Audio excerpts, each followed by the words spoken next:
शाम का समय था। ऑफिस से घर आने के बाद पिता फिर से ऑफिस की फाइल्स में उलझा हुआ था। तभी उसका 8 साल का बेटा पास आया और बोला, पापा, क्या मैं आपसे कुछ पूछ सकता हूँ? हाँ, पूछो। फाइल से नजर हटाए बगैर पिता ने जवाब दिया। आप 1 घंटे में कितना कमा लेते हैं?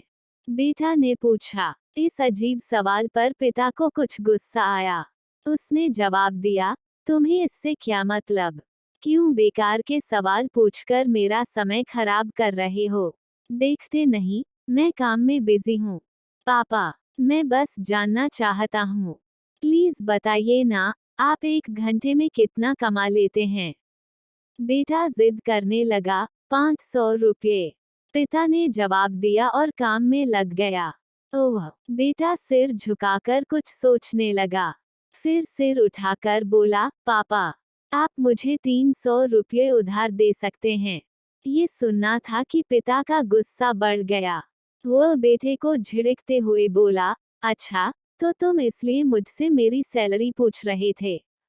तुम्हें खिलौना या कोई फालतू सी चीज खरीदनी है? अब एक शब्द कहे बगैर सीधे अपने कमरे में जाओ और सो जाओ। मैं इतनी मेहनत से पैसे इसलिए नहीं कमाता कि तुम्हारी हर फालतू मांग पूरी कर सकूं। बेटे का चेहरा उतर गया। भारी कदमों से वो वहां से चला गया।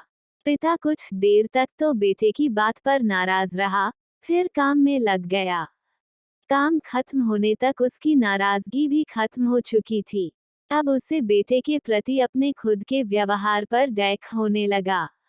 वह सोचने लगा कि हो सकता है बेटे को सच में किसी जरूरी चीज के लिए 300 रुपये की जरूरत हो। वो वैसे भी हर समय पैसे नहीं मांगता। वह बेटे के कमरे में गया।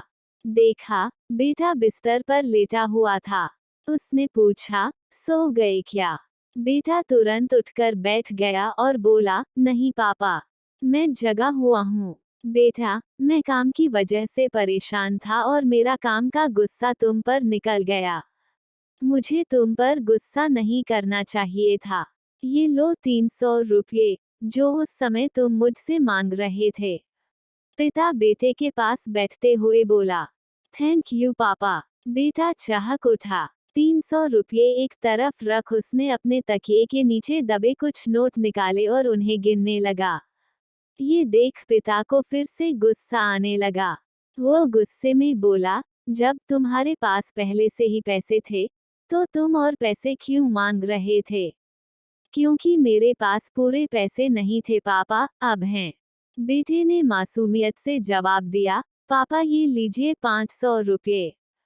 क्या इससे मैं आपका 1 घंटा खरीद सकता हूँ?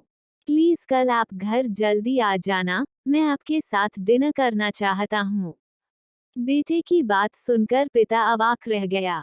सीख, हम पैसे कमाने की जद्दोजहद में इतने ज्यादा व्यस्त हो जाते हैं कि हमारा परिवार पीछे छूट जाता है। हमारे पास अपने परिवार और प्रियजनों के साथ बिताने के लिए समय ही नहीं होता। समय धीरे धीरे हमारे हाथ से फिसलता चला जा रहा है और बीता समय कभी वापस नहीं आएगा। ऑफिस में हमारा रिप्लेसमेंट बड़ी ही आसानी से ढूंढ लिया जाएगा, लेकिन परिवार का कोई रिप्लेसमेंट नहीं है। अपने परिवार को महत्व दें।